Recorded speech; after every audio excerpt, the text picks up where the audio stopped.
In the summer of 2008, Candy Castleberry Singleton and her husband went looking for a new apartment to rent in downtown Pittsburgh.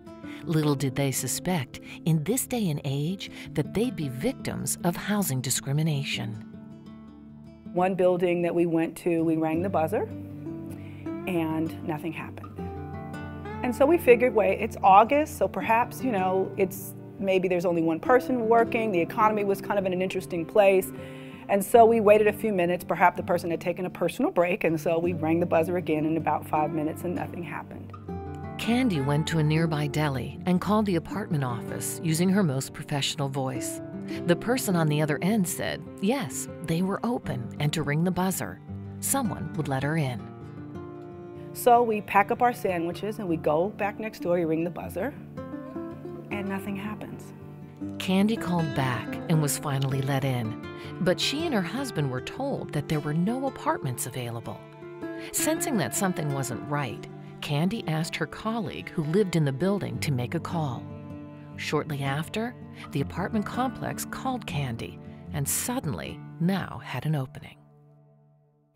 I started putting it all together and I said, well, we only were there last month and they didn't have a waiting list when I was there, and now they suddenly have a deal because I have a colleague calling on my behalf, and I told him I wasn't interested.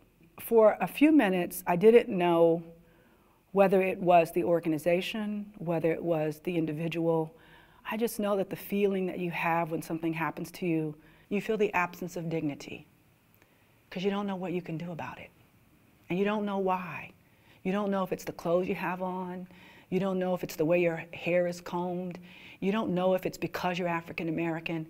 But our filters do tell us something. Because the first filter tells me it's because I'm African American.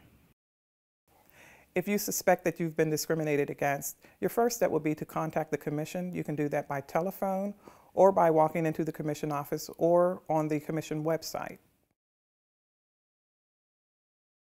In Pittsburgh, the law prohibits discrimination against a person or persons because of their race, their religion, their national origin, ancestry, place of birth, familial status, sex, sexual orientation, or handicap and disability. I know that when I talk to people about housing discrimination, oftentimes they say, is that still going on? And I have to say, yes. It's the subtle nature of it. It's not as in your face as it was in the past. That's why it's kind of fallen to the back burner in a sense. People think it's a problem that's solved when in reality it's not at all. Discrimination does still exist. It hasn't gone away. It's not a thing of the past. One of the issues today is that it's more covert rather than overt. So we have to be on the lookout for any unfair treatment. To the Commission on Human Relations that fights against housing discrimination, stories like Candy's are especially upsetting because Pittsburgh has been a leader in fair housing law since 1958. In terms of fair housing, Pittsburgh was the third city in the United States to establish a fair housing law. Following the Second World War, the mayor of the city of Pittsburgh at that time was David L. Lawrence. America had called all of its men and women to come to its defense during the war. And when these men and women came back to Pittsburgh, many of them encountered problems in terms of equality, equity, fairness. There were no laws at that time, but the mayor knew there was a problem. Housing discrimination was blatant. People actually put signs out that said, for sale, but no blanks, okay? No N-word. I mean, it was ugly. I remember it myself. Today, housing discrimination is against the law, not only in Pittsburgh, but all across the United States. It's unfortunate that, there are still people who we need laws for. But we do. So when you think about it, if you can go to a commission who says we'll listen to your story, we hear you, and we're going to help you, it's just sort of a sigh of relief. And for someone who moved here, I'm going to tell you, I didn't know that they existed. But just to know that there was someone that I could have gone to, I think it really matters.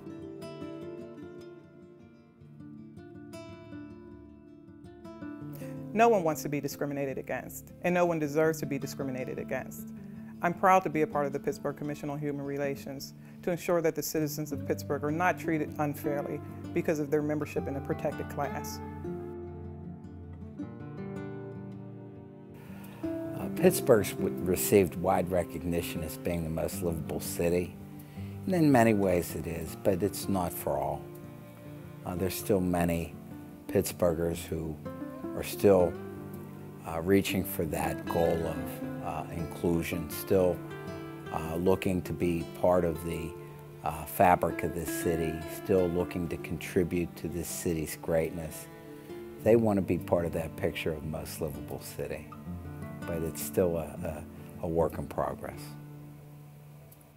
My money is the same color as anyone else's money, but if my money isn't good enough to live where I want to live, then it doesn't make Pittsburgh the most livable city for all. We all get a choice to make this city an amazing city. The question is whether we'll take it on. If you think you've been discriminated against, contact the Commission. We're here to help. Let's make Pittsburgh the most livable city for everyone.